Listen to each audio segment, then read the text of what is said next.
Hello hi नमस्ते आदाब सत श्री अकाल की हाल चाल कैसे हो आप लोग। मैं कुलदीप भंडारी स्वागत करता हूं आपका नेक्स्ट टॉपर्स के इस अमेजिंग से प्लेटफॉर्म पे जहां पे हम बताते हैं देश का भविष्य। तो यार आज के इस सेशन में हम लोग बात करने वाले हैं अपनी ब्रांड न्यू सीरीज जिसका नाम है 10 सवाल बेमिसाल। 10 सवाल बेमिसाल क्या है? इसमें हम मैथ्स के हर एक चैप्टर के 10 मोस्ट इंपॉर्टेंट क्वेश्चंस को डिस्कस करेंगे एंड ये क्वेश्चंस कोई मामूली क्वेश्चंस नहीं होंगे। ये वो सवाल हैं जो मल्टीपल टाइम्स आप लोगों के एग्जाम्स में मल्टीपल जगहों पे पूछे गए हैं। एंड इस सीरीज में हम सिर्फ क्वेश्चंस को ही डिस्कस नहीं करेंगे, हम क्वेश्चंस के साथ साथ कॉन्सेप्ट्स को भी समझेंगे ताकि इनके अलावा अगर कोई और क्वेश्चन आपके पास आ जाए तो आप उनको इजीली सॉल्व कर सको, समझ सको। तो बढ़ते आगे बिना किसी देरी के साथ एंड जानने की कोशिश करते हैं अपने पहले चैप्टर रिलेशन एंड फंक्शंस के 10 मोस्ट इंपॉर्टेंट क्वेश्चंस। लेकिन उससे पहले अगेन थ्योरी, कॉन्सेप्ट्स क्या कहते हैं इस चैप्टर के। सबसे पहले बेटा हम लोग इस चैप्टर में कार्टेशियन प्रोडक्ट को पढ़ते हैं। कार्टेशियन प्रोडक्ट क्या होता है? मान लो आप लोगों के पास दो सेट है, एक सेट ए और एक सेट बी। अब इन दोनों सेट के अंदर जो एलिमेंट्स हैं तो सेट ए के सारे एलिमेंट्स का सेट बी के सारे एलिमेंट्स के साथ जितने भी पॉसिबल रिलेशंस बनेंगे वो सारे के सारे रिलेशंस कहलाते हैं कार्टेशियन प्रोडक्ट। यानी कि कार्टेशियन प्रोडक्ट क्या होता है? It contains all possible relations. जितने भी रिलेशंस पॉसिबल है दो सेट्स के बीच के एलिमेंट्स में वो सारे के सारे रिलेशंस कार्टेशियन प्रोडक्ट में आते हैं। जैसे मान लो 1 का रिलेशन 4 के साथ, 1 का रिलेशन 5 के साथ, 1 का रिलेशन 6 के साथ, फिर 2 का रिलेशन 4 के साथ, 2 का रिलेशन 5 के साथ, 2 का रिलेशन 6 के साथ। ठीक है, ऐसे 3 का रिलेशन 4 के साथ, 3 का 5 के साथ, 3 का 6 के साथ।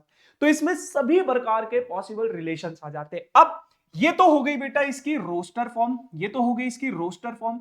अगर मैं इसको सेट बिल्डर फॉर्म में लिखना चाहूं तो मैं ऐसे लिखूंगा A cross B is equals to, इसके अंदर दो एलिमेंट्स होते हैं, एक ऑर्डर्ड पेयर होता है x और y, जिसमें x जो है सेट A से बिलोंग करेगा और y जो है सेट B से बिलोंग करेगा, और ये इसकी सेट बिल्डर फॉर्म हो गई। साथ के साथ बेटा y जो होता है इसको बोला जाता है इमेज ऑफ x। ये क्या है? x की इमेज। और x को बोला जाता है दोस्तों pre image of y, pre image. ठीक है, ये सारी की सारी चीजें वैसे आपने 11th ग्रेड में भी सीखी हुई है। फिर बेटा कार्टेशियन प्रोडक्ट के बाद हम लोग पढ़ते हैं रिलेशंस। रिलेशंस क्या होते हैं? रिलेशंस जहां पे कोई स्पेसिफिक कंडीशन लग जाए। जैसे मान लो सेट ए के एलिमेंट्स का सेट बी के एलिमेंट्स के साथ कोई रिलेशन है। रिलेशन क्या डिफाइंड है कि इसके अंदर एक ऑर्डर्ड पेयर है x कॉमा वाई, और y is equals to x plus 4 के बराबर होगा, जहां पे x a से बिलोंग करेगा एंड y जो होगा वो सेट b से बिलोंग करेगा। अब ये कंडीशन लग गई। कार्टेशियन प्रोडक्ट में कोई कंडीशन नहीं होती, उसके अंदर सारे के सारे रिलेशंस आ जाते हैं। लेकिन यहां पे क्या हो गया? एक कंडीशन लग गई कि y जो होगा x प्लस 4 के बराबर। अब अगर मैं x की वैल्यू 1 रखूंगा तो y आ जाएगा 5, तो ये एलिमेंट आ गया इसके अंदर। x की वैल्यू 2 रखूंगा तो y आ गया 6, x की वैल्यू 3 रखूंगा तो y आ जाएगा 7, बट 7 यहां पे नहीं है तो इसलिए वो वाला एलिमेंट इसमें नहीं आएगा। तो ये इसके रिलेशन के एलिमेंट्स हो गए। अब इसके अंदर आपसे कभी कभार वो डोमेन, रेंज और कोडोमेन पूछ लेता है। तो किसी भी रिलेशन का ये जो पहला वाला एलिमेंट होता है इसके सेट को डोमेन कहते हैं। किसी भी रिलेशन में ये जो दूसरा वाला एलिमेंट होता है इसके सेट को रेंज कहते हैं। और किसी भी रिलेशन में ये जो दूसरा एलिमेंट है जिस सेट से बिलोंग कर रहा है वो पूरा का पूरा सेट क्या कहलाता है? कोडोमेन कहलाता है। क्लियर? फिर बेटा ये सारी की सारी चीजें हम 11th में ऑलरेडी पढ़ चुके होते हैं, लेकिन 12th में हमारे पास नई चीज आती है टाइप्स ऑफ रिलेशंस। कितने प्रकार के रिलेशंस होते हैं? तो अपने पास टोटल 5 प्रकार के रिलेशन है। पहला एम्प्टी रिलेशन, अगर कोई रिलेशन फाई के बराबर हो यानी कि उसके अंदर कोई भी एलिमेंट ना हो तो वो रिलेशन एम्प्टी रिलेशन कहलाता है। यूनिवर्सल रिलेशन, अगर कोई रिलेशन ए क्रॉस बी के बराबर आ जाए तो वो यूनिवर्सल रिलेशन। फिर बेटा उसके बाद आता है आप लोगों के पास 3 मोस्ट इंपॉर्टेंट रिलेशन जिन पे आपको बहुत ज्यादा ध्यान से समझना है, रिफ्लेक्सिव, सिमेट्रिक एंड ट्रांजिटिव। अब रिफ्लेक्सिव क्या है? मान लो किसी रिलेशन में कोई सेट है ए, मतलब कोई सेट है ए, तो सेट ए के अंदर जितने भी एलिमेंट्स है उन एलिमेंट्स का अपने साथ रिलेशन अगर है किसी रिलेशन के अंदर तो वो रिलेशन रिफ्लेक्सिव रिलेशन कहलाता है। अब ये 3 अगर एलिमेंट हैं वहां पे और इन तीनों के अलावा कोई और भी है तो भी वो रिफ्लेक्सिव रिलेशन होगा। तो 1 का 1 के साथ, 2 का 2 के साथ, 3 का 3 के साथ। तो सेट ए के सारे एलिमेंट्स का रिलेशन अपने ही साथ होना चाहिए। फिर आता है बेटा सिमेट्रिक। सिमेट्रिक क्या कहता है कि अगर कहीं पे x कॉमा वाई है तो y कॉमा एक्स भी होना चाहिए। यानी कि अगर कहीं पे 1 कॉमा 2 है तो 2 कॉमा 1 भी होना चाहिए तब जाके वो रिलेशन क्या कहलाएगा, सिमेट्रिक कहलाएगा। फिर ट्रांजिटिव क्या होता है, ट्रांजिटिव में अगर कहीं पे बेटा x कॉमा वाई है तो y कॉमा जेड भी होना चाहिए, और एंड y कॉमा जेड भी है तो x कॉमा जेड भी होना चाहिए। एंड अगर कहीं पे x कॉमा वाई किसी रिलेशन को बिलोंग कर रहा है बट y कॉमा जेड उस रिलेशन में नहीं है तो x कॉमा जेड भी नहीं होना चाहिए, तब जाके वो रिलेशन क्या कहलाएगा, ट्रांजिटिव कहलाएगा। अब जैसे एक बहुत प्यारा सा एग्जांपल है, बहुत प्यारा सा एग्जांपल है, जैसे 1,2। अब बच्चे क्या करते हैं, 1,2 है, 2,3 है तो 1,3 भी होना चाहिए, तो इसका मतलब 1,3 भी है, तो इसका मतलब ये रिलेशन ट्रांजिटिव है। अभी ये ट्रांजिटिव नहीं हुआ, अभी सिर्फ और सिर्फ ये वाला एलिमेंट ट्रांजिटिव हुआ है, ये वाला एलिमेंट ट्रांजिटिव है। अब इस वाले एलिमेंट को देखो, 2,3 है, 2 का रिलेशन 3 के साथ है। अब 3 से स्टार्ट होने वाला कोई है, 3 से स्टार्ट होने वाला कोई है नहीं, तो 2 का दूसरे के साथ स्टार्ट होने वाला हम देखेंगे भी नहीं, यानी कि 3 कॉमा, अगर मान लो 3 कॉमा ए नहीं है तो 2 कॉमा ए भी नहीं है, तो ये वाली डेफिनेशन हमारी वैलिड हो जाती है इसमें। इसका मतलब ये वाला एलिमेंट भी क्या है, ट्रांजिटिव है। समझो, अगर 2,3 है, 3 से स्टार्ट होने वाला कोई भी एलिमेंट नहीं है तो फिर ये वाला एलिमेंट भी ट्रांजिटिव हो जाएगा। ऐसे ही 1,3 है, 1 का रिलेशन 3 के साथ है, पर 3 से स्टार्ट होने वाला कोई एलिमेंट नहीं है तो बेटा ये वाला एलिमेंट भी क्या हो जाएगा, ट्रांजिटिव हो जाएगा। तो इस तरीके से अगर इसके तीनों एलिमेंट ट्रांजिटिव है तो ये रिलेशन बेटा आप लोगों का क्या हो जाता है, ट्रांजिटिव रिलेशन हो जाता है। और अगर कोई रिलेशन जो रिफ्लेक्सिव भी हो, सिमेट्रिक भी हो, ट्रांजिटिव भी हो, कोई रिलेशन जो रिफ्लेक्सिव भी हो, सिमेट्रिक भी हो और ट्रांजिटिव भी हो, ऐसे रिलेशन को इक्विवेलेंस रिलेशन बोलते हैं, इक्विवेलेंस रिलेशन बोलते हैं। अब आप लोगों को कमेंट सेक्शन में मुझे एक चीज बतानी है कि क्या ये relation R is equals to 1,1 या फिर ऐसा कर लेते हैं इसको, ये वाला रिलेशन क्या ये रिलेशन इक्विवेलेंस रिलेशन है, क्या ये रिलेशन इक्विवेलेंस रिलेशन है, यस और नो में मुझे कमेंट सेक्शन में इसका आंसर बता देना। फिर बेटा बात करते हैं फंक्शंस की। फंक्शंस क्या होते हैं, 11th क्लास में पढ़ा था हमने। फंक्शन क्या होता है, सेट ए के सारे एलिमेंट्स की अगर कोई एक इमेज है सेट बी में तो उसको फंक्शन बोला जाता है, ऐसे रिलेशंस को फंक्शन बोला जाता है। जैसे 1 की एक इमेज है 5, 2 की एक इमेज है 4, 3 की एक इमेज है 6, तो सेट ए के सारे एलिमेंट्स की एक एक इमेज है तो ये रिलेशन क्या होगा, फंक्शन होगा। बट अगर किसी एक एलिमेंट की एक से ज्यादा इमेज हो जाए तो ये बेटा फंक्शन नहीं होगा। तो सेट ए के सारे एलिमेंट्स की कोई ना कोई इमेज होनी चाहिए और सिर्फ एक इमेज होनी चाहिए, तब वो फंक्शन होगा। फिर हम पढ़ते हैं टाइप्स ऑफ फंक्शंस, कितने प्रकार के फंक्शंस है। तो इस चैप्टर में आपके पास 4 प्रकार के फंक्शंस है। पहला फंक्शन 1-1 फंक्शन। 1-1 फंक्शन क्या कहता है, एक एलिमेंट की एक इमेज, एक एलिमेंट की एक इमेज, एक एलिमेंट की एक इमेज। मैनी वन फंक्शन क्या कहता है, एक एलिमेंट की एक इमेज है, जैसे 1 की एक इमेज है 4, 2 की भी एक इमेज है 4 और 3 की भी एक इमेज है 5।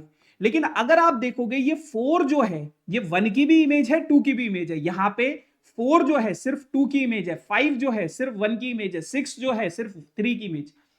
तो ऐसा फंक्शन जब एक एलिमेंट की एक इमेज है और वो इमेज किसी और की नहीं है तो वो 1-1 होगा। लेकिन एक एलिमेंट की अगर कोई इमेज है और वो किसी और की भी इमेज है तो ऐसा फंक्शन आपके पास मैनी वन फंक्शन कहलाता है। क्लियर। फिर बेटा आप लोगों के पास आता है ऑन टू। ऑन टू क्या कहता है, अगर कोडोमेन के सारे एलिमेंट्स की कोई ना कोई प्री इमेज है, जैसे 4 की एक प्री इमेज है, 5 की एक प्री इमेज है, 6 की एक प्री इमेज है, तो कोडोमेन के अगर सारे एलिमेंट्स की कोई ना कोई प्री इमेज है तो ऑन टू। लेकिन अगर कोडोमेन के किसी एक एलिमेंट की भी प्री इमेज नहीं है तो वो फंक्शन इनटू फंक्शन कहलाता है। इस केस में रेंज और कोडोमेन आपस में बराबर होते हैं और इस केस में रेंज और कोडोमेन आपस में बराबर नहीं होते। क्लियर। तो ये इस चैप्टर का पूरा कॉन्सेप्ट है, थियरी है। अब मैथ्स आप थियरी से नहीं समझते हो, मैथ्स आप क्वेश्चंस की प्रैक्टिस से समझते हो। जैसे कहां गया, ये रहा सवाल।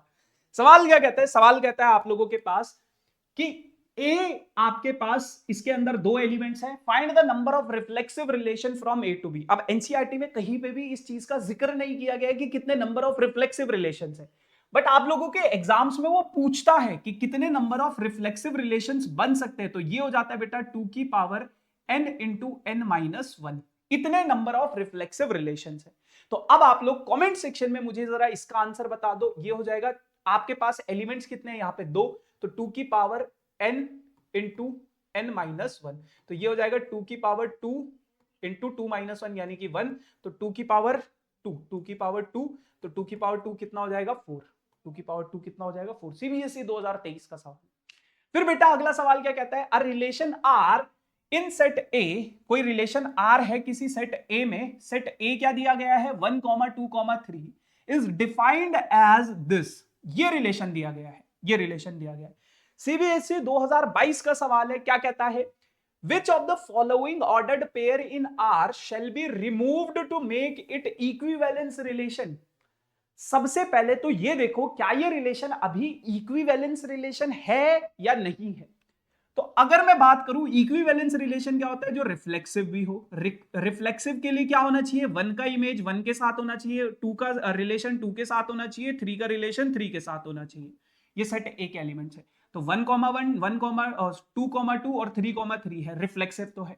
सिमेट्रिक क्या कहता है, सिमेट्रिक कहता है कि भैया अगर 1, 2 कहीं पे है तो 2, 1 भी होना चाहिए। क्या 1, 2 के साथ 2, 1 है, नहीं है, नहीं है, तो इसका मतलब ये रिलेशन सिमेट्रिक तो नहीं है।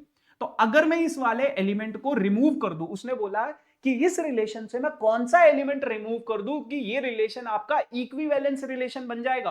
तो अगर मैं बस ये वाला एलिमेंट रिमूव कर दूं, 1, 2 अगर मैं रिमूव कर दूं, क्योंकि 2, 1 है नहीं, तो ये पूरा का पूरा रिलेशन क्या बन जाएगा, इक्विवेलेंस रिलेशन। कैसे, 1, 1, 2, 2 और 3, ये जो एलिमेंट्स है बेटा ये आपके रिफ्लेक्सिव भी है, सिमेट्रिक भी है और ट्रांजिटिव भी है।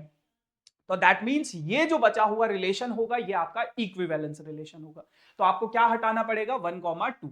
ठीक है जी। अच्छा, अगला सवाल, असर्शन रीजन कहता है कि आप लोगों के पास असर्शन क्या है कि कोई फंक्शन है f जो कि इस सेट से इस सेट में डिफाइंड है।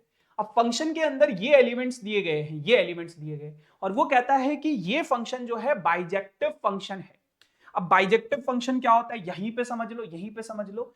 ऐसे फंक्शंस बेटा, ऐसे फंक्शंस बेटा जो 1, 1 हो, 1, 1 हो एंड 1, 1 के साथ साथ ऑन टू हो, ऐसे फंक्शंस को बाइजेक्टिव फंक्शंस बोला जाता है, बाइजेक्टिव फंक्शंस बोला जाता है। Clear, clear. अब अगर मैं इस सवाल की बात करूं, ये है, कहते हैं कि ये फंक्शन बाइजेक्टिव फंक्शन है। तो अगर मैं देखूं यहां पे सेट ए के अंदर एलिमेंट्स क्या है, 1, 2, 3, 4, फिर सेट बी के अंदर एलिमेंट्स क्या है, x, y, z, p।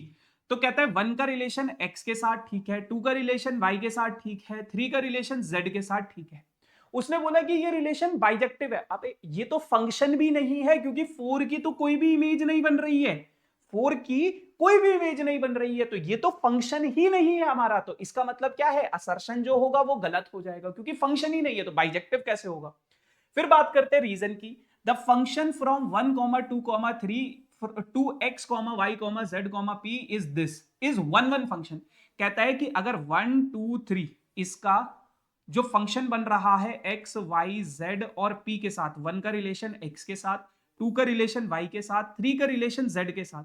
अब कहता है ये जो रिलेशन है बेटा, ये रिलेशन 1, 1 सॉरी ये जो फंक्शन है ये 1, 1 फंक्शन है, बिल्कुल 1, 1 फंक्शन है, क्योंकि एक एलिमेंट की एक इमेज, एक एलिमेंट की एक इमेज, और वो इमेज किसी और की नहीं है, तो ये 1, 1 है। अब आप लोग कमेंट सेक्शन में मुझे बताओ क्या ये ऑन टू है या नहीं है, क्या ये फंक्शन ऑन टू है या नहीं है। टाइम स्टैम्प्स के साथ जो सवाल मैं पूछ रहा हूं, टाइम स्टैम्प्स के साथ उसका आंसर कमेंट सेक्शन में जरूर देना, वहीं पे मैं उसका रिप्लाई कर दूंगा।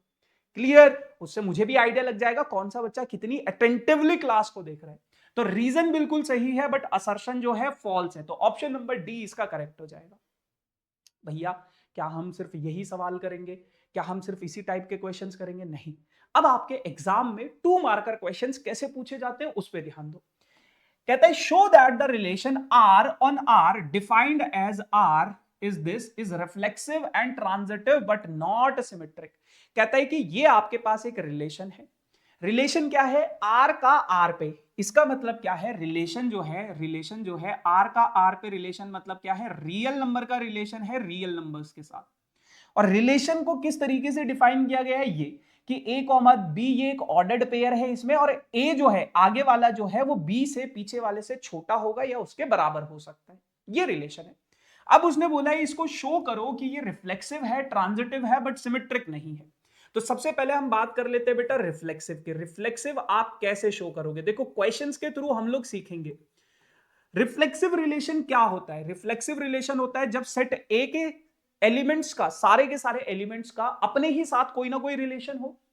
अब उसने बोला है सेट ए क्या है? ये है रियल नंबर। अब रियल नंबर तो कितने सारे होते हैं, तो क्या हम सबको एक एक करके चेक कर सकते हैं? नहीं कर सकते। तो हम कैसे चेक करेंगे? कैसे चेक करेंगे?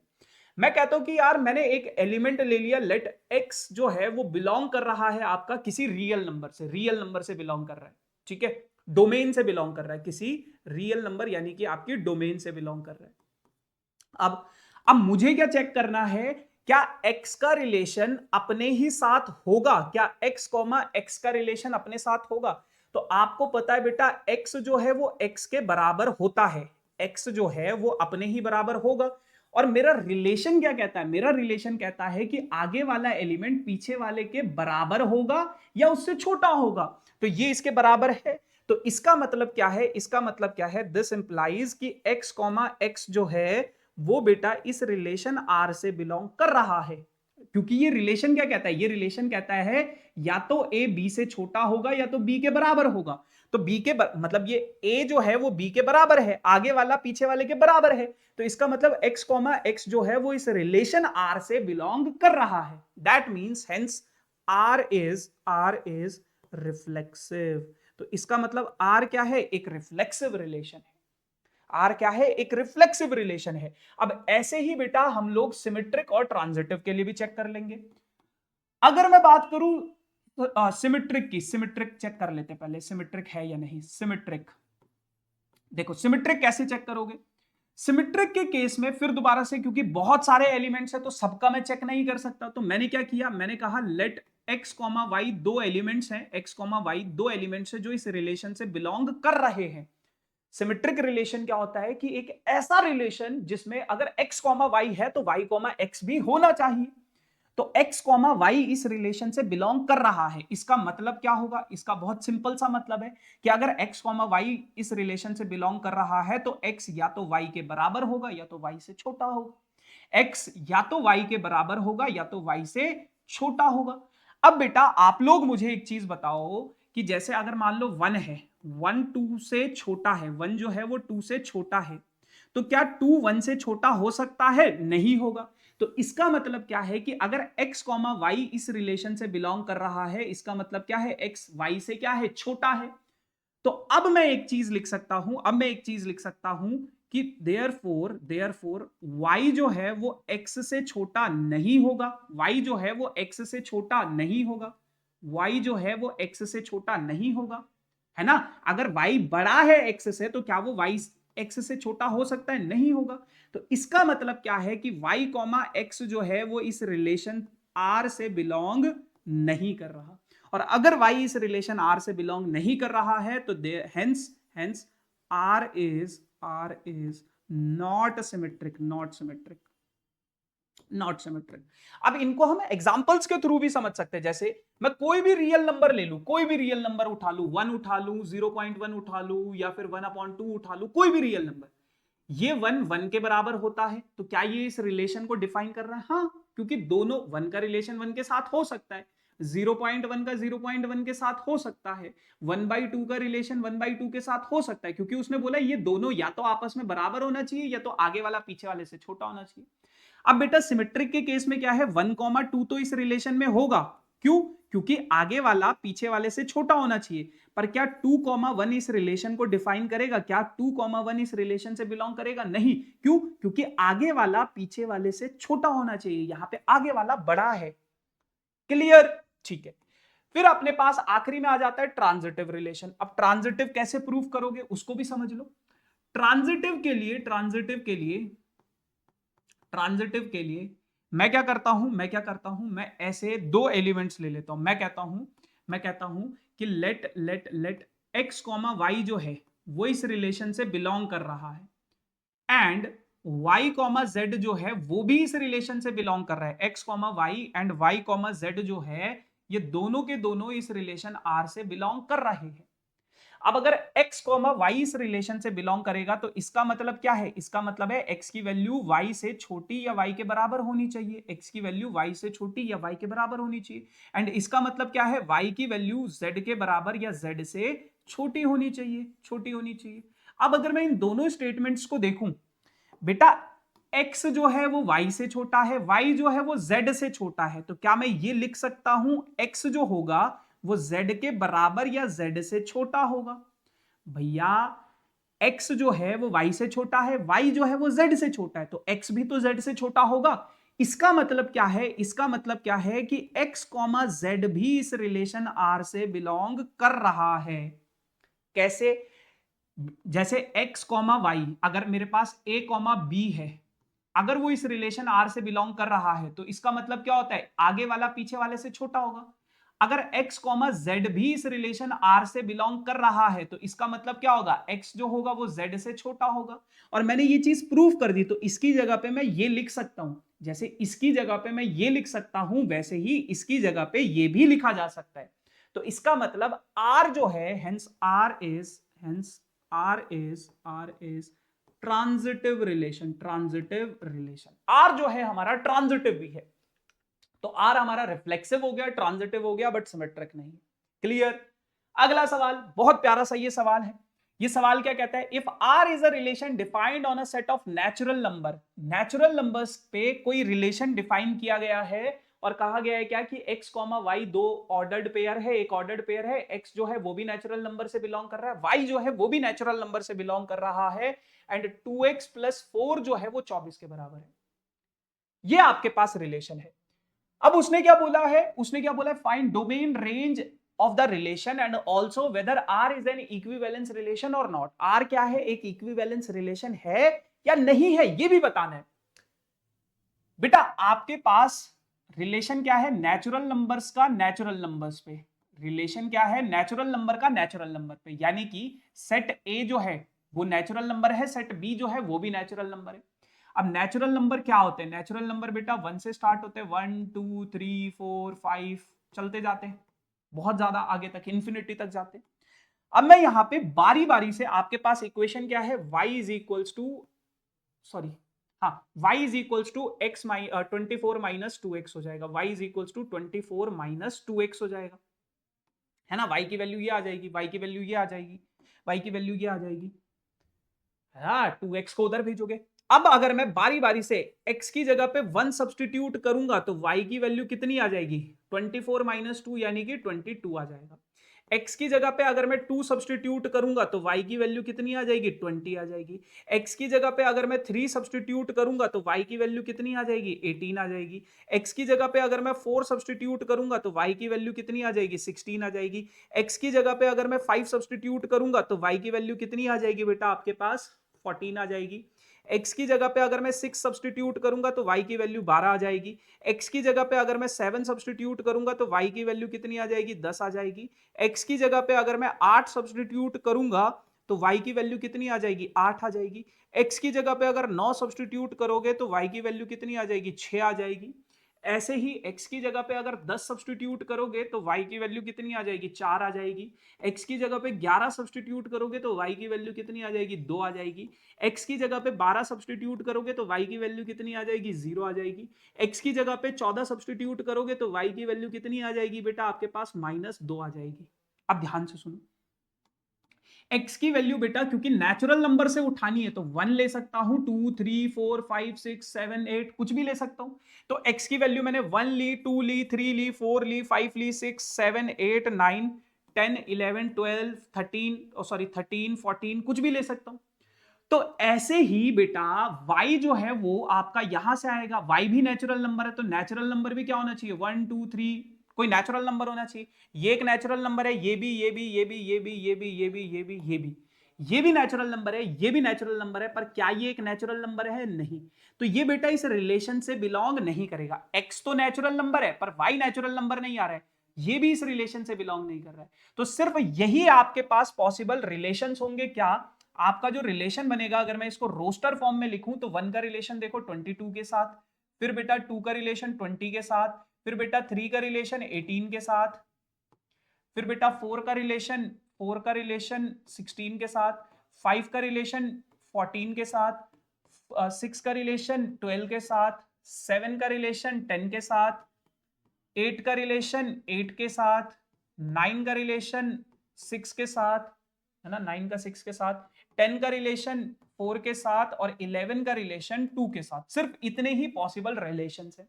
अब आप लोग बताओ, इसकी डोमेन अगर कोई मुझसे पूछे, अगर इसकी डोमेन कोई मुझसे पूछे तो डोमेन क्या होता है? आगे वाला एलिमेंट। आगे वाला एलिमेंट क्या है? 1 से लेके 1 2 3 4 5 6 7 8 9 10 और 11, ये हो गया डोमेन। अब अगर कोई मुझसे रेंज पूछ ले, अगर कोई मुझसे रेंज पूछ ले तो रेंज क्या हो जाएगा बेटा? पीछे वाला एलिमेंट यानी कि 22, या ऐसे लिख सकते हो या यहां से भी स्टार्ट कर सकते हो, 2 4 6 8 10 12 14 16 18 20 और 22, ये क्या हो गया? इसका रेंज हो गया। कोई अगर कोडोमेन पूछ लेता तो पूरा का पूरा नेचुरल नंबर्स का जो सेट है वो कोडोमेन हो जाता।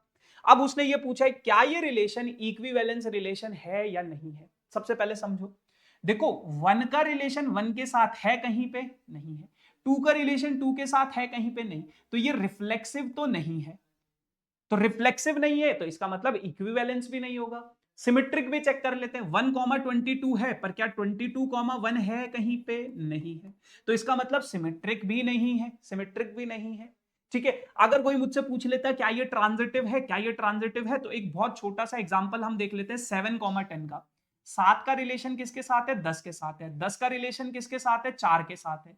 तो 7,4 भी होना चाहिए था। क्या 7,4 है? यहां पे नहीं है। इसका मतलब ये ट्रांजिटिव भी नहीं है।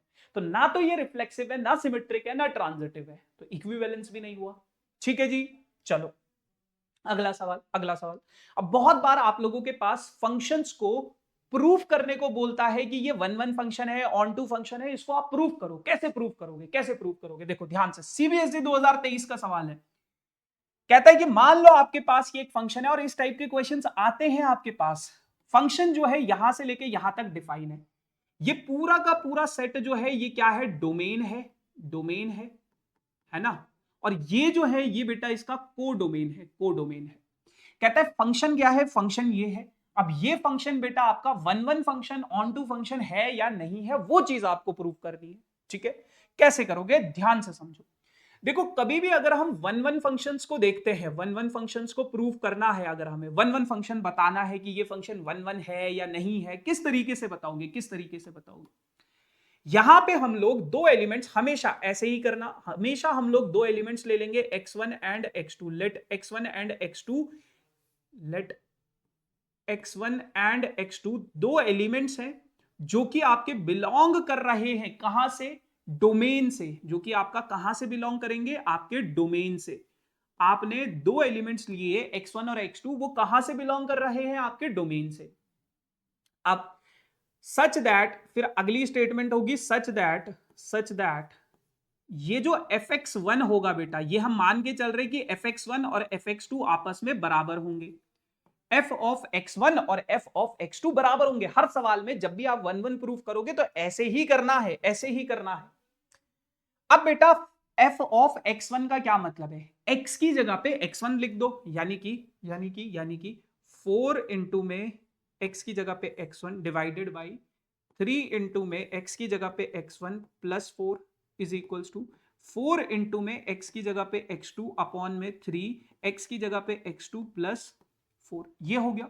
अब अगर मैं क्रॉस मल्टीप्लाई करा दूं इसको इधर इसको इधर, तो 4x1 इंटू में 3x2 plus 4 is equals to 4x2 into में 4x2 इंटू में 3x1 प्लस, तो 4 इंटू 3 12 x1 इंटू x2 हो जाएगा। 4 4 16 x1 हो जाएगा। 12 x1 इंटू x2 हो जाएगा और 16 x2 हो जाएगा। अब बेटा 12 x1 से 12 x1 कट गया, 16 x1 जो है वो 16 x2 के बराबर है, तो 16 से 16 कट गया तो x1 जो है वो x2 के बराबर आ गया। तो इसका मतलब क्या है? इसका मतलब क्या है? अगर बेटा ऐसा करने पे, ये जो चीज हमने अज्यूम करी थी, ऐसा करने पे अगर x1 और x2 बराबर आ जाए, अगर x1 और x2 बराबर आ जाए तो आप लिख देना hence function is 1 1। Hence function is 1 1। तो आपका फंक्शन क्या हो जाएगा, 1 1 हो जाएगा। बट अगर x1 और x2 बराबर नहीं आते तो फंक्शन इज नॉट 1 1, मैनी 1 हो जाता फिर। ठीक है, अच्छा अब ऑन टू देखो, ऑन टू कैसे प्रूव करोगे, ऑन टू देखो, देखो ऑन टू के लिए हमें क्या करना है, ऑन टू के लिए हमें क्या करना है, हम कहेंगे कि लेट कोई एलिमेंट है y, अलग अलग तरीकों से ऑन टू को प्रूव कराया जाता है, बट एक बहुत प्यारा सा मेथड है कि आप रेंज और कोडोमेन अगर इक्वल आ गई तो ऑन टू है, रेंज और कोडोमेन अगर इक्वल नहीं है तो not onto. Let y कोई एलिमेंट है बेटा जो कि बिलोंग कर रहा है किससे, आपका कोडोमेन से, कोडोमेन से। y जो है कहां से बिलोंग करेगा, कोडोमेन से बिलोंग करेगा। अब y जो हो जाएगा वो fx के बराबर होगा, y इज इक्वल्स टू क्या होगा, fx के बराबर। अब y अगर fx के बराबर है तो y is equals to 4x upon में 3x प्लस 4 हो जाएगा। अब जैसे हम 11th क्लास में रिलेशन एंड फंक्शन में रेंज निकालना सीखते थे ना, वैसे ही ऐसे क्वेश्चंस आपने शायद किए होंगे 11th क्लास में कि ऐसे क्वेश्चंस की रेंज निकालो, तो वैसे ही हम इनमें रेंज निकालेंगे। कैसे, सबसे पहले मैं सब कुछ इधर भेज देता हूं। सबसे पहले x की वैल्यू निकालो, जैसे ये y इज इक्वल्स टू कुछ है ना, आप x इज इक्वल्स टू कुछ बनाओ, 3x plus 4 is equals to 4x, ये है। अब y ये कितना हो जाएगा, 3xy plus 4y is equals to 4x। अब ये 4x को अगर मैं इधर शिफ्ट कर दूं तो 3xy या 3xy को एक काम करते हैं, 4xy को इधर ले आओ, 3xy माइनस 4x ये इधर आ गया, या उधर शिफ्ट कर दो, कहीं पे भी कर दो, कुछ भी कर दो। 4y इधर रह गया आपका, और ये हो गया आपके पास 4x माइनस 3xy हो गया। अब इन दोनों से, यहां पे तो 4y एज इट इज, दोनों से x कॉमन ले लो, x कॉमन लिया तो ये हो जाएगा 4 माइनस 3y। अब 4 माइनस 3y को इधर शिफ्ट कर दो, 4 माइनस 3y को जैसे ही मैं इधर शिफ्ट करूंगा, 4 माइनस 3y को जैसे ही मैं इधर शिफ्ट करूंगा तो ये हो जाएगा 4y अपॉन में 4 minus 3y is equals to x। तो ये क्या हो गया बेटा, x की वैल्यू आ गई। अब x की वैल्यू अगर ये आ गई, x की वैल्यू अगर ये आ गई, तो अब आपको इसके रेंज निकालना है। रेंज क्या होता है बेटा, y की वैल्यू। अब क्योंकि ये एक रेशनल फंक्शन है p अपॉन q की फॉर्म में, तो आपका डिनोमिनेटर कभी भी 0 के बराबर नहीं होना चाहिए, यही तो हमें पता होता ना, डिनोमिनेटर कभी भी 0 के बराबर नहीं होना चाहिए। तो इस हिसाब से 4 जो है does not equals to 3y के बराबर होगा। 3 को अगर मैं इधर शिफ्ट कर दूं तो 4 upon 3 does not equals to y होना चाहिए। यानी कि y की वैल्यू कुछ भी हो, कोई भी रियल नंबर हो, y की वैल्यू कोई भी रियल नंबर हो, बस वो 4 अपॉन 3 के बराबर नहीं होना चाहिए।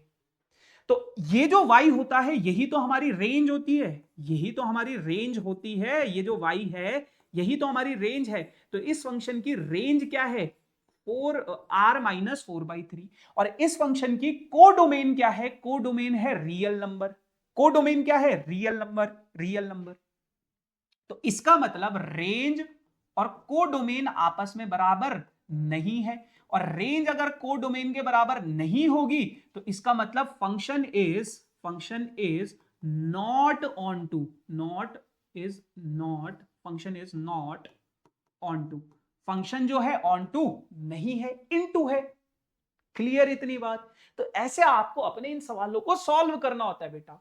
ठीक है, अब एक बहुत प्यारा सवाल, एक और बहुत प्यारा सा सवाल कहता है क्या, कोई फंक्शन है -4 से लेके 4, ये इसकी डोमेन है और ये इसकी रेंज है। कोई फंक्शन है, दो सेट्स के बीच में डिफाइन है, ये इसकी डोमेन है और ये क्या है, इसकी कोडोमेन है, कोडोमेन है। फंक्शन जो है ये डिफाइन किया गया, फंक्शन जो है ये डिफाइन किया गया। Show that f is an onto function but not 1 1 function, further find all the possible value of a। उसने बोले फंक्शन को आपको ये शो करना है कि ऑन टू तो है पर 1 1 नहीं है, ऑन टू तो है पर 1 1 नहीं है। तो सबसे पहले 1 1 चेक कर लेते हैं, क्या ये फंक्शन 1 1 फंक्शन है या नहीं है। तो 1 1 के लिए जैसा मैंने आपको बताया हुआ है, 1 1 के लिए क्या करना है आपको, जैसा मैंने आपको बताया हुआ है। क्या बताया है मैंने आपको बताया है आप लेट कर लो दो एलिमेंट x1 एंड x2, दोनों के दोनों एलिमेंट कहां से बिलोंग कर रहे हैं, आपकी डोमेन से। और डोमेन क्या है आपका, डोमेन है -4 से 4 के बीच में। ठीक है, अब such that F of x1 जो होगा एफ ऑफ x2 के बराबर होगा। एफ ऑफ x1 और एफ ऑफ x2 आपस में बराबर होंगे। एफ ऑफ x1 और एफ ऑफ x2 आपस में बराबर होंगे। अब बेटा अगर मैं x की जगह पे x1 रखूं तो ये हो जाएगा अंडर रूट 16 माइनस x1 का square is equals to x की जगह पे x2 रखूं तो 16 माइनस x2 का स्क्वायर। दोनों तरफ स्क्वायरिंग कर दी, दोनों तरफ स्क्वायरिंग कर दी तो ये हो जाएगा 16 माइनस x1 का square is equals to 16 minus x2 का स्क्वायर। अब 16 से 16 कट जाएगा, इधर उधर भेजोगे। अब बचा क्या आपके पास, माइनस x1 का square is equals to minus x2 का स्क्वायर। बच्चे माइनस से माइनस भी काट देंगे और फिर x1 का square is equals to x2 का स्क्वायर बच जाएगा। और फिर बोलेंगे स्क्वायर से स्क्वायर भी काट दो, x1 और x2 आपस में बराबर आ गए तो इसका मतलब फंक्शन क्या है, 1 1 फंक्शन है। पर उसने बोला है कि इसको शो करना है फंक्शन इज नॉट 1 1, ये फंक्शन 1 1 है ही नहीं असल में। अब हम यहां पे क्या गलती करते हैं उसको समझो। x1 का स्क्वायर x2 के स्क्वायर के बराबर आ गया, x1 का square is equals to x2 का स्क्वायर। अब अगर मैं इसको इधर ले आऊं तो ये हो जाएगा x2 का स्क्वायर इक्वल्स टू 0। अब यहां पे a minus B A plus B की आइडेंटिटी लग जाएगी तो ये हो जाएगा आपके पास ऐसा 0 के बराबर। अब बेटा या तो ये वैल्यू 0 के बराबर होगी, अगर ये वैल्यू 0 के बराबर है तो x1 x2 के बराबर आ गया, और अगर ये वैल्यू 0 के बराबर है तो x1 does not equals to x, मतलब x1 जो होगा वो क्या हो जाएगा, माइनस ऑफ x2 के बराबर हो जाएगा। यानी कि x1 और x2 आपस में बराबर नहीं है। इस वाले के हिसाब से तो x1 x2 के बराबर है, लेकिन इस वाले के हिसाब से x1 और x2 आपस में बराबर नहीं है। और अगर एक के भी हिसाब से x1 और x2 आपस में बराबर नहीं हुए तो दिस फंक्शन इज नॉट 1 1, तो ये फंक्शन 1 1 नहीं होगा। काटा लग गया, नॉट 1 1। क्यों? क्योंकि x1 और x2 बराबर नहीं है। क्लियर? ठीक है। अब बेटा इसका दूसरा क्या है, ऑन टू भी चेक कर लो। ऑन टू, क्या ये फंक्शन ऑन टू है या नहीं है। ऑन टू कैसे चेक करोगे, जैसे मुझे इस फंक्शन की रेंज निकालनी है, अगर रेंज और कोडोमेन आपस में बराबर है तो फंक्शन ऑन टू होगा। तो मैंने क्या कहा, मैंने कहा लेट कोई एलिमेंट है y जो कि आपका कोडोमेन से बिलोंग कर रहा है, कोडोमेन से बिलोंग कर रहा है, कोडोमेन से बिलोंग कर रहा है। और y जो है बेटा वो किसके बराबर है, fx के बराबर है। अब अगेन ऐसे सवाल हमने 11th क्लास में बहुत किए, इसीलिए बोला जाता है कि जो बेसिक्स होते हैं ना उन पे कमांड बनाओ। अब अगर मैं इस सवाल की बात करूं, इस फंक्शन की बात करूं, y इज इक्वल्स टू क्या हो जाएगा, under root 16 minus x square. अब मुझे y की वैल्यूज निकालनी है, y की वैल्यूज। सबसे पहले एक चीज को समझो, y जो है अगर कभी भी बेटा अंडर रूट के, मतलब अंडर रूट के अंदर चाहे कुछ भी हो, इसके बराबर है, इसका मतलब y की जो वैल्यू है वो अंडर रूट के अंदर तो कभी नेगेटिव होगा नहीं, तो ये ओवरऑल वैल्यू जो है ये पूरी की पूरी वैल्यू क्या होगी, पॉजिटिव होगी, पॉजिटिव होगी। तो इसका मतलब क्या है, y जो होगा वो हमेशा क्या होगा, ग्रेटर देन इक्वल टू 0 होगा, या तो 0 के बराबर होगा या 0 से बड़ा होगा। इसका मतलब क्या है, y जो होगा वो बिलोंग करेगा 0 से लेके इंफिनिटी तक, इंफिनिटी तक। बच्चे सोचते हैं यही इसकी रेंज आ गई, नहीं, अभी इस सवाल को हम और फर्दर सॉल्व करते हैं।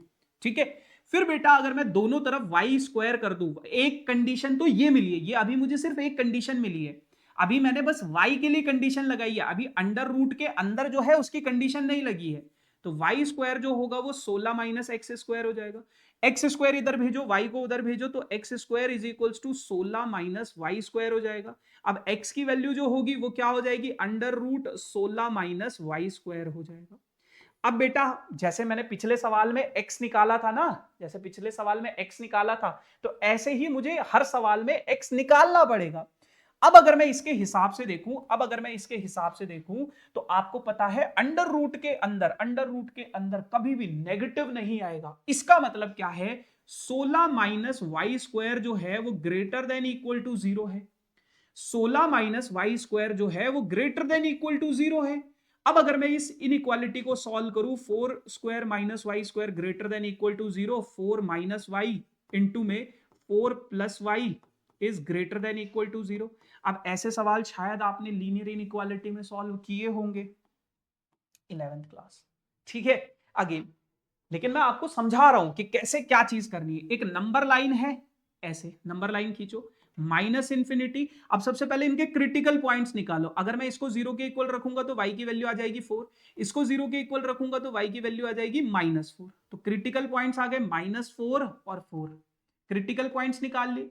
अब बेटा माइनस इंफिनिटी से -4 के बीच में कोई भी नंबर उठाओ, -5 उठाया मैंने, और चेक करो कि जब मैं यहां पे y की जगह पे -5 रखूंगा तो 4 -5 इंटू में 4 -5, आंसर क्या आ रहा है मेरा 4 + 5 इंटू में 4 -5 -1, यानी कि -9 आंसर आ रहा है। तो आंसर क्या आ रहा है, नेगेटिव आंसर आ रहा है। ठीक है, फिर बेटा अगर मैं -4 से 4 के बीच की कोई वैल्यू उठाऊं 0, y की जगह पे 0 रखूं तो 4 - 0 4 + 0, आंसर क्या आ जाएगा 16, पॉजिटिव आंसर आ रहा है। ठीक है, बस वो लिखते चलो, पॉजिटिव आ रहा है, नेगेटिव आ रहा है, क्या आ रहा है। फिर बेटा यहां पे अब इन दोनों के बीच में 4 से इंफिनिटी के बीच में 5 में अगर सब्सटीट्यूट करूं तो 4 - 5 इंटू 4 + 5, यानी कि आंसर आ रहा है आपके पास -9। तो आंसर क्या आ गया, नेगेटिव आ गया। अब क्वेश्चन क्या था, क्वेश्चन था मतलब इनइक्वालिटी क्या थी, ये जो पूरी की पूरी वैल्यू है ये ग्रेटर देन 0 होनी चाहिए, 0 से बड़ी होनी चाहिए। 0 से बड़ी यानी कि क्या होनी चाहिए, पॉजिटिव। और पॉजिटिव कहां है, इस वाले इंटरवल में -4 से 4 के बीच में। अब क्योंकि यहां पे इक्वल टू का भी साइन है तो -4 से 4 ये मैं इंक्लूड करूंगा। तो इस हिसाब से, इस इनइक्वालिटी के हिसाब से y की जो वैल्यू है वो बिलोंग कर रही है बेटा -4 से 4 के बीच में, -4 से 4 के बीच में। इस वाली देखो y की दो कंडीशन लग गई, एक तो ये y की वैल्यू 0 से इंफिनिटी के बीच में, और एक ये y की वैल्यू -4 से 4 के बीच में। तो y की वैल्यू क्या लेंगे, तो जो दोनों में कॉमन होगा वो, पहला वाला क्या कहता है, y की वैल्यू ये मान लो -4 है, ये 0 है, ये 4 है। पहला वाला कहता है 0 से लेके इंफिनिटी तक y की वैल्यू, दूसरा वाला क्या कहता है -4 से लेके 4 तक y की वैल्यू। तो दोनों में कॉमन क्या है, दोनों में कॉमन है 0 से लेके 4, 0 से लेके 4। तो इस क्वेश्चन की जो रेंज होगी, y की जो असल वैल्यू होगी वो क्या होगी बेटा, 0 से लेके 4 के बीच में। और अगर आप देखोगे यही इसका कोडोमेन भी है, यही इसका क्या है, कोडोमेन भी है। तो अगर रेंज और कोडोमेन आपस में बराबर आ जाए तो इसका मतलब क्या है, फंक्शन इज ऑन टू। तो ये फंक्शन क्या है बेटा, ऑन टू भी है। और वही हमें प्रूव करना था कि function is onto but not 1 1। Function onto तो है पर 1 1 नहीं है। अब इसमें एक और चीज बोली है उसने, इसमें एक और चीज बोली है उसने, क्या बोला है, क्या बोला है, क्या बोला है उसने, देखो उसने क्या बोला है, उसने क्या बोला है, उसने बोला है कि आपको a की वैल्यू निकालनी है अगर f ऑफ a √7 के बराबर है। तो अगर f ऑफ a √7 के बराबर है तो इसका मतलब क्या है, x की जगह पे a रख दो, ये √7 के बराबर है। अब क्या आप लोग कमेंट सेक्शन में टाइम स्टैम्प्स के साथ मुझे इसका आंसर बता सकते हो कि a की वैल्यू क्या होगी, कमेंट सेक्शन में मुझे इसका आंसर चाहिए, a की वैल्यू क्या होगी। क्लियर इतनी बात, क्लियर इतनी बात, ठीक है। ठीक है दोस्तों, चल अब उसी तरीके से अपने पास ये सवाल है, अब उसी तरीके से अपने पास ये सवाल है, कहता है कि let n be the set of all natural number and r be the relation on n cross n is defined by a comma b का रिलेशन अगर c कॉमा d के साथ है तो ad is equals to bc के बराबर होगा for all a b c d जो है वो नेचुरल नंबर से बिलोंग कर रहा है। ध्यान से समझो, हमारे पास जितने भी सवाल हम करते हैं या किए हैं, जो हमने वो सवाल हमने ऐसे किए हैं कि भैया x का रिलेशन y के साथ है ना, मतलब एक ऑर्डर्ड पेयर होता है, x कॉमा y जो है वो किसी रिलेशन r से बिलोंग कर रहा है। लेकिन यहां पे ऐसा नहीं है, यहां पे ये एक एलिमेंट का रिलेशन एक एलिमेंट के साथ, यहां पे क्या है, यहां पे कह रहा है कि a कॉमा b एक ऑर्डर्ड पेयर का रिलेशन दूसरे ऑर्डर्ड पेयर के साथ दिया गया है, एक ऑर्डर्ड पेयर का रिलेशन दूसरे ऑर्डर्ड पेयर के साथ दिया गया। तो दोनों में डिफरेंस है, दोनों में डिफरेंस है। यहां पे एक एलिमेंट का रिलेशन दूसरे एलिमेंट के साथ, यहां पे एक ऑर्डर्ड पेयर का रिलेशन दूसरे ऑर्डर्ड पेयर के साथ। अब रिलेशन क्या है, रिलेशन मैं यहां पे लिख देता हूं एक बारी, रिलेशन क्या है आपके पास, रिलेशन इज इक्वल्स टू कि आपके पास मान लो a कॉमा बी जो है इस ऑर्डर्ड पेयर का रिलेशन अगर c कॉमा डी के साथ है, c कॉमा डी के साथ है, तो रिलेशन आपका कुछ कुछ ऐसा दिया गया है कि a इंटू डी जो है वो b इंटू सी के बराबर है। ठीक है, ये रिलेशन दिया गया है, यानी कि पहले वाले ऑर्डर्ड पेयर का पहला एलिमेंट दूसरे वाले ऑर्डर्ड पेयर का आखिरी एलिमेंट मल्टीप्लाई करो और इन दोनों को मल्टीप्लाई करो, दोनों आपस में बराबर होंगे। अब सबसे पहले चेक करते हैं क्या ये रिलेशन रिफ्लेक्सिव है, क्या ये रिलेशन रिफ्लेक्सिव है, रिफ्लेक्सिव है, रिफ्लेक्सिव है। तो रिफ्लेक्सिव रिलेशंस के लिए हम लोग क्या चेक करेंगे, हम लोग चेक करेंगे कि भैया अगर मान लो मैं x कॉमा वाई कोई एक ऑर्डर्ड पेयर लेता हूं, x कॉमा वाई एक ऑर्डर्ड पेयर लेता हूं नेचुरल नंबर से, x कॉमा वाई एक ऑर्डर्ड पेयर लेता हूं मैं नेचुरल नंबर से, तो क्या क्या x कॉमा वाई का रिलेशन, क्या x कॉमा वाई का रिलेशन x कॉमा वाई के साथ होगा? क्योंकि रिफ्लेक्सिव रिलेशन क्या होता है कि जो भी एलिमेंट है उस एलिमेंट का रिलेशन खुद के साथ होना चाहिए। तो यहां पे क्या है, एक ऑर्डर्ड पेयर है, तो क्या इस ऑर्डर्ड पेयर का रिलेशन अपने ही साथ है, वो चेक कर लेते हैं, चेक कर लेते हैं। देखो रिलेशन क्या है, पहले वाले एलिमेंट का पहला, दूसरे वाले एलिमेंट का आखिरी, वो बराबर होना चाहिए किसके, y, इन दोनों के बराबर y इंटू एक्स। तो क्या x इंटू वाई और y इंटू एक्स आपस में बराबर हैं? बिल्कुल बराबर हैं, बिल्कुल बराबर हैं। तो इसका मतलब क्या है कि x कॉमा वाई का जो रिलेशन है वो बेटा x कॉमा वाई के साथ है। Hence this relation is, hence r is reflexive. ये जो रिलेशन है ये रिफ्लेक्सिव हो गया। अपना जो भी ऑर्डर्ड पेयर है उसका रिलेशन खुद के साथ अगर है तो वो रिफ्लेक्सिव है। ठीक है, यही तो हमने पढ़ा है, यही तो हमने पढ़ा है। अब चाहे एलिमेंट हो चाहे ऑर्डर्ड पेयर हो। ऐसे ही बेटा अब दूसरे वाले की बात कर लेते हैं, ऐसे ही अब हम लोग सिमेट्रिक की बात कर लेते हैं, सिमेट्रिक की बात कर लेते हैं। सिमेट्रिक कैसे करोगे, सिमेट्रिक कैसे करोगे? सिमेट्रिक क्या कहता है, सिमेट्रिक ये कहता है कि अगर मान लो इफ x कॉमा वाई का रिलेशन, अगर x कॉमा वाई का रिलेशन a कॉमा बी के साथ है, ये गिवन है मुझे कि इन दोनों का रिलेशन है आपस में, तो इस हिसाब से क्या हो जाएगा बेटा, x into B is equals to Y into A हो जाएगा। अगर इनका रिलेशन आपस में है तो a कॉमा बी का रिलेशन भी x कॉमा वाई के साथ होना चाहिए। अब वो कैसे आएगा बेटा, अगर मैं इस RHS को LHS में ले जाऊं, LHS को RHS में ले जाऊं, कोई फर्क पड़ेगा? कोई फर्क नहीं पड़ेगा। y into A is equals to x into B. अब इसको अगर मैं a इंटू वाई लिखूं is equals to B into x लिखूं तो क्या कोई फर्क पड़ेगा? नहीं। अब ध्यान से समझो, अगर बेटा मैं ये लिखता कि a कॉमा बी का रिलेशन x कॉमा वाई के साथ है तो उसका क्या आ जाता, पहले वाले का मल्टीप्लाई आखिरी वाले के साथ a into Y is equals to B into X आ जाता। अब बेटा अगर कहीं पे मुझे ये दिख जाए तो उसकी जगह पे मैं ये लिख सकता हूं, कहीं पे अगर मुझे ये दिख जाए तो इसकी जगह पे मैं ये लिख सकता हूं कि a कॉमा बी का रिलेशन x कॉमा वाई के साथ है। तो x कॉमा वाई का रिलेशन a कॉमा बी के साथ है, a कॉमा बी का रिलेशन x कॉमा वाई के साथ है, हेंस r इज सिमेट्रिक। तो r क्या है, सिमेट्रिक है। r क्या है, सिमेट्रिक है। अब उसी तरीके से आपको ट्रांजिटिव भी कर लेना है। ट्रांजिटिव कैसे करोगे, ट्रांजिटिव कर लेना है। ट्रांजिटिव कैसे करोगे, देखो बहुत सिंपल सी कहानी है, बहुत सिंपल सी कहानी। ट्रांजिटिव के लिए आपके पास क्या है, कहा गया, हाँ आप बोलोगे कि भैया मान लो x कॉमा वाई का रिलेशन a कॉमा बी के साथ है एंड a कॉमा बी का रिलेशन c कॉमा डी के साथ है, तो x कॉमा वाई और c कॉमा डी का रिलेशन भी होना चाहिए। तो इस स्टेटमेंट का क्या मतलब है कि x इंटू बी जो होगा वो y इंटू ए के बराबर होगा, एंड इस स्टेटमेंट का मतलब क्या है, a इंटू डी जो होगा वो b इंटू सी के बराबर होगा। अब यहां से आप a b की कोई भी वैल्यू निकाल के इधर उधर सब्स्टिट्यूट करके देख लो, है ना, दोनों में से किसी भी एक इक्वेशन से एक वैल्यू निकाल के दूसरी जगह सब्स्टिट्यूट कर दो। जैसे अगर मैं यहां से b की वैल्यू निकालूं तो b क्या हो जाएगा, y इंटू ए अपॉन में x, और ये वैल्यू अगर मैं इस इक्वेशन में सब्स्टिट्यूट कर दूं a into D is equals to Y into A upon में x इज इक्वल इंटू में c, ये हो जाएगा। a से a कट गया, x इधर आ जाएगा तो ये हो जाएगा x इंटू में d is equals to y into में c, ये बन गया आपके पास।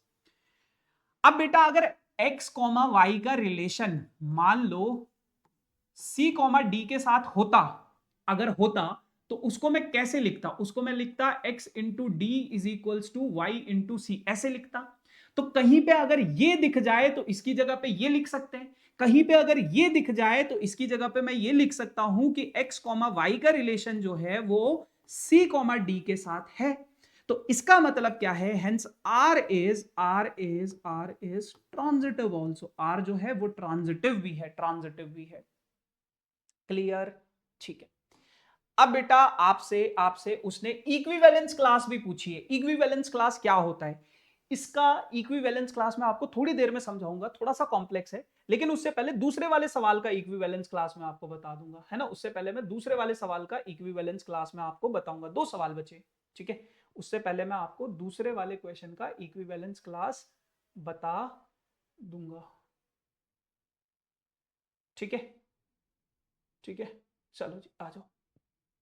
अब ये है, कहता है शो दैट द फंक्शन, ये आपके पास एक फंक्शन है, या एक काम करते हैं पहले उसी वाले को कर लेते हैं, पहले उसी वाले को कर लेते हैं, पहले उसी वाले को कर लेते हैं, फिर उसके बाद वो कर लेंगे। एक सवाल है मान लो, एक सवाल है मान लो, एक सवाल है मान लो, एक सवाल है कि कोई और सेट है, सेट ए, कोई सेट है, सेट ए है, जिसके अंदर एलिमेंट्स है बेटा 1 से लेकर 12 तक, 1 2 3 4 5 6 7 8 9 10 11 और 12। बहुत इंपॉर्टेंट क्वेश्चन है ये, बहुत इंपॉर्टेंट क्वेश्चन है कि कोई सेट है, सेट ए, जिसके अंदर 1 से लेकर 12 तक कोई एलिमेंट्स है।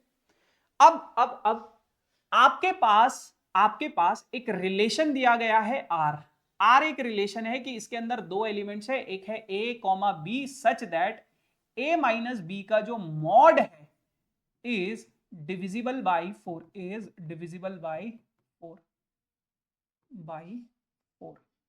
और सेट ए के एलिमेंट का रिलेशन ए के ही एलिमेंट्स के साथ है, ठीक है।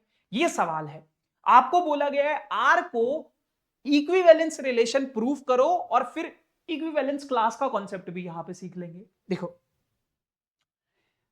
सबसे पहले रिफ्लेक्सिव चेक करते हैं, रिफ्लेक्सिव, क्या ये रिलेशन रिफ्लेक्सिव है, क्या ये रिलेशन रिफ्लेक्सिव है।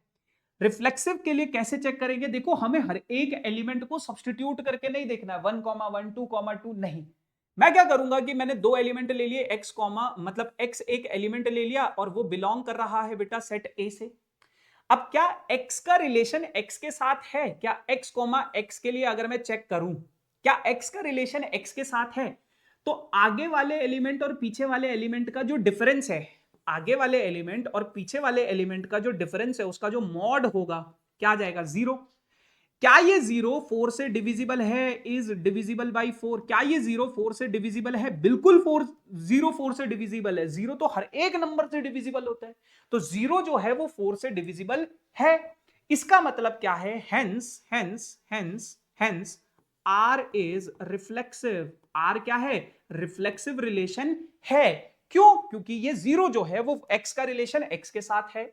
अच्छा फिर बेटा अगर मैं इसके सिमेट्रिक की बात करूं, सिमेट्रिक, क्या ये रिलेशन सिमेट्रिक है, क्या ये रिलेशन सिमेट्रिक है। सिमेट्रिक कैसे चेक करोगे, सिमेट्रिक के लिए आप कहोगे कि भैया मैंने एक एलिमेंट ले लिया x कॉमा वाई और मैंने बोला ये इस रिलेशन r से बिलोंग कर रहा है, तो इसका मतलब क्या हो जाएगा, इसका मतलब क्या हो जाएगा कि x माइनस वाई का जो मॉड है इज डिविजिबल बाई 4, ये 4 से डिविजिबल होना चाहिए, इज डिविजिबल बाई 4, ये 4 से क्या होना चाहिए, डिविजिबल होना चाहिए। तो x माइनस वाई का जो मॉड है अगर ये 4 से डिविजिबल है, x माइनस वाई का जो मॉड है वो अगर 4 से डिविजिबल है तो मैं उसको ऐसे लिख सकता हूं बेटा, 4 का मल्टीपल होगा ये, ठीक है। तो इसको मैं ऐसे लिख सकता हूं, ऐसे लिख सकता हूं 4 इंटू एम, और जहां पे m क्या होगा, किसी भी इंटीजर से बिलोंग कर रहा होगा, कोई भी इंटीजर हो सकता है।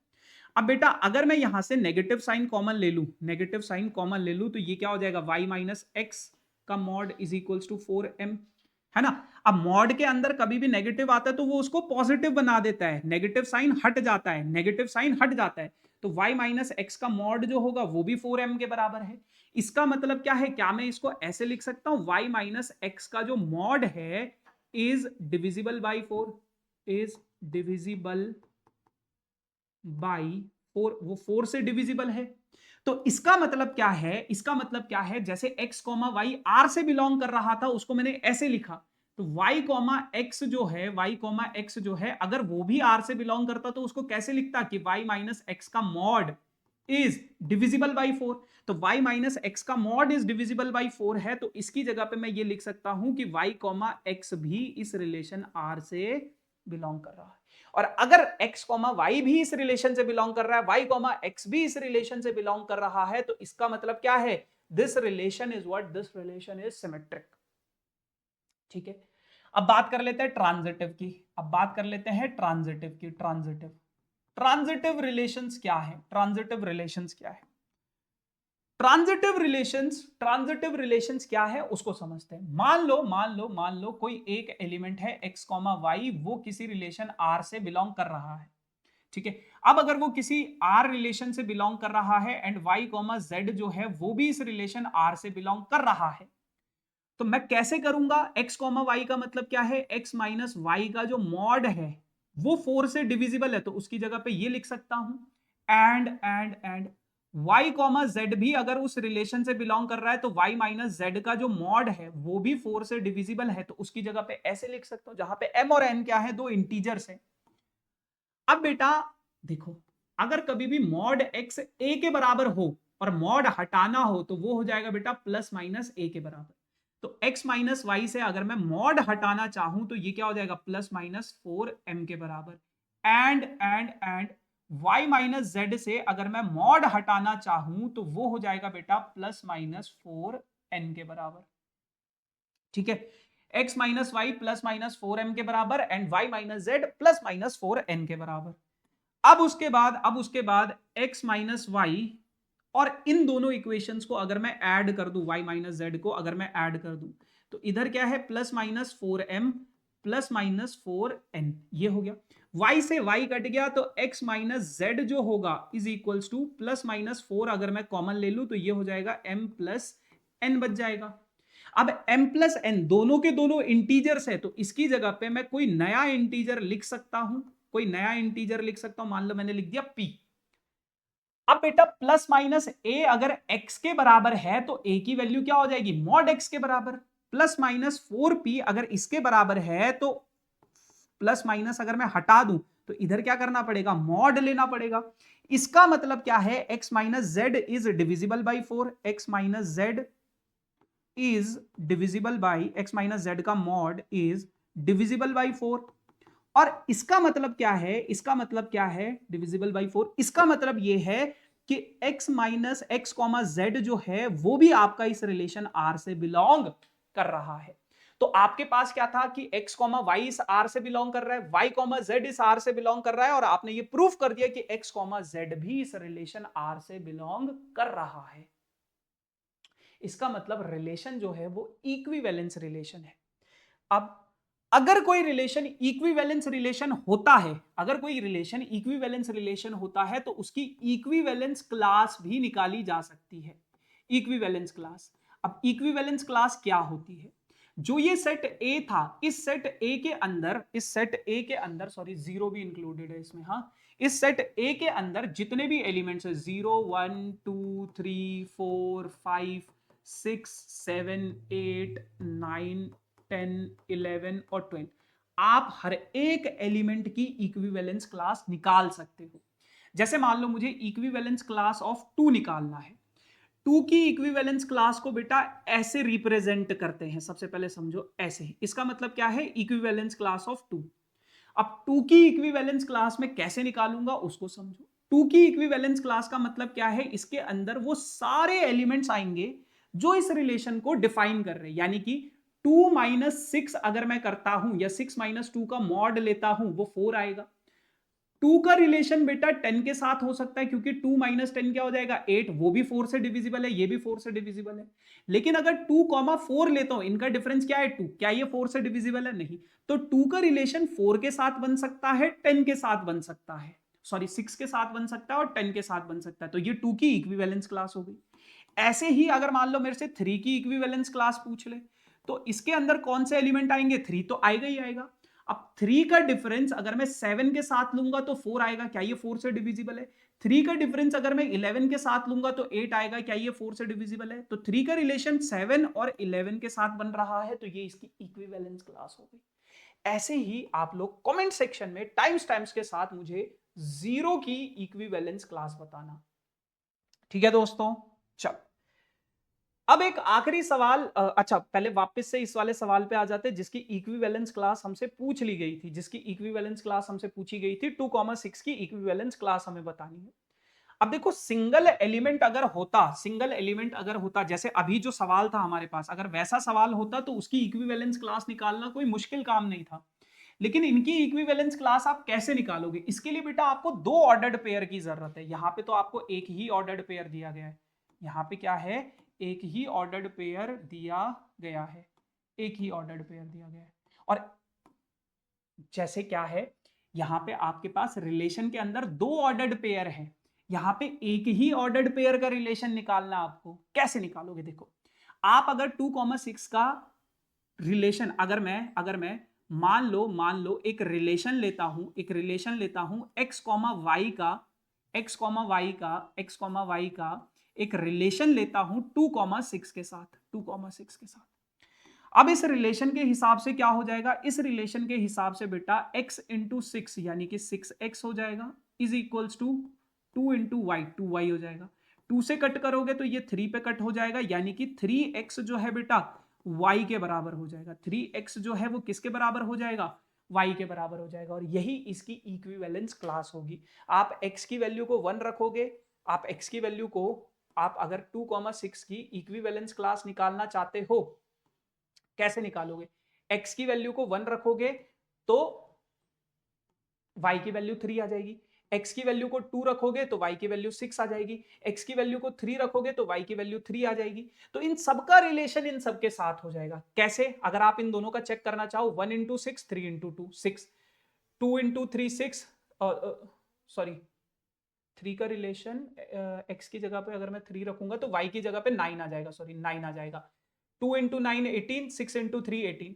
x की जगह पे अगर मैं 4 रखूंगा तो y की जगह पे कितना आ जाएगा? 4 इंटू 3 12 आ जाएगा। तो 3 इंटू 12 36, 9 4 36। तो ये इसकी इक्विवेलेंस क्लास हो जाएगी, आगे तक कंटिन्यू रहेगी। तो आप इसकी इक्विवेलेंस क्लास में सिर्फ ये इक्वेशन भी लिख सकते हो। क्लियर? चल एक आखिरी सवाल आज के इस सेशन का, ये वाला नहीं, ये तो हम कर चुके हैं। ये वाला सवाल बहुत प्यारा सवाल है, आपकी एनसीईआरटी में भी ये क्वेश्चन है। कहता है कि show that this function is 1 1 and onto function. ये फंक्शन जो है ये 1 1 और ऑन टू प्रूफ करना है आपको।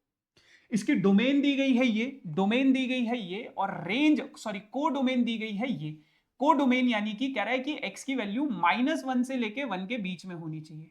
तो ये क्या है? को डोमेन है इसकी। ठीक है, अब बात करते हैं अपने इस फंक्शन की। सबसे पहले ये जो मेरा फंक्शन है इसको थोड़ा सा हम लोग ब्रेक करेंगे। ब्रेक क्यों करेंगे उसको समझो। फंक्शन क्या है?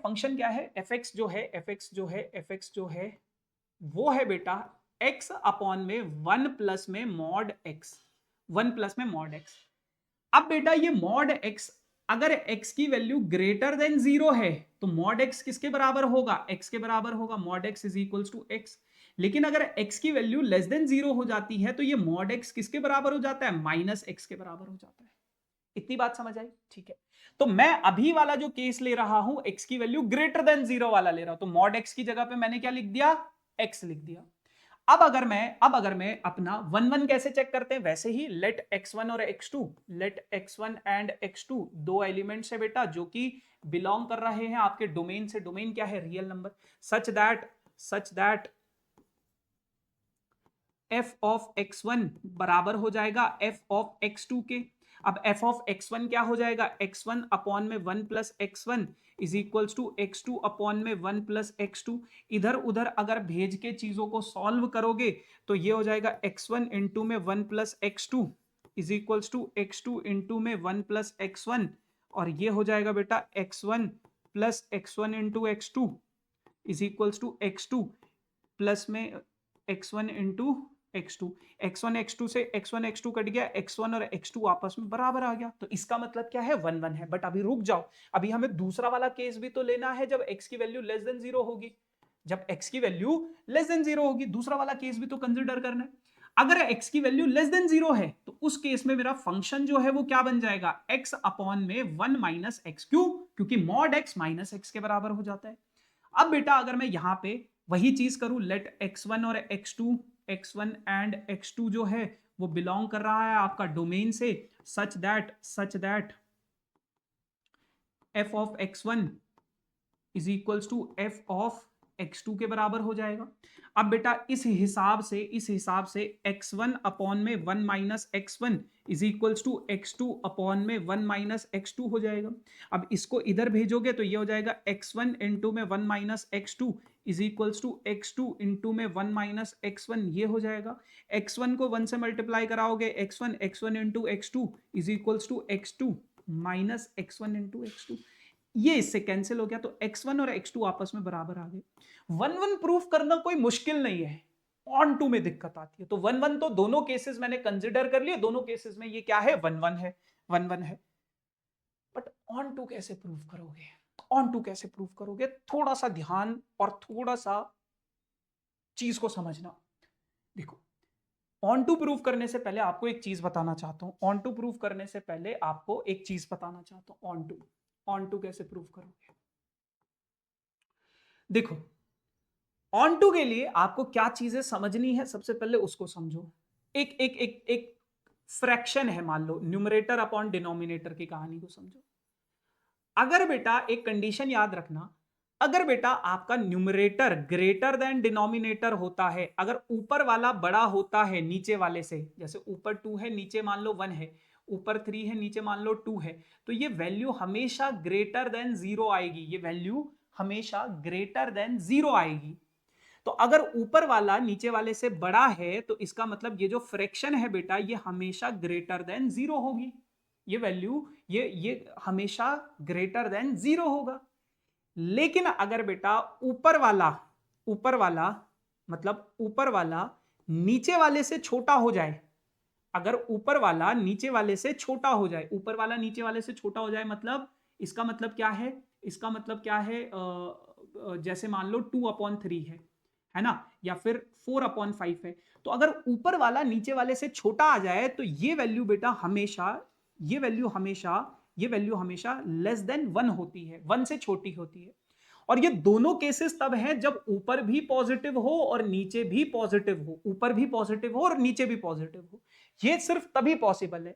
लेकिन एक चीज आप समझो, ऊपर नीचे चाहे कुछ भी हो, इसको अब मैं इरेज कर देता हूं, ऊपर नीचे कुछ भी हो, अगर आपका न्यूमरेटर डिनोमिनेटर से छोटा है, बस ये चीज आपको ध्यान रखनी है, इस क्वेश्चन के लिए ये इंपॉर्टेंट है।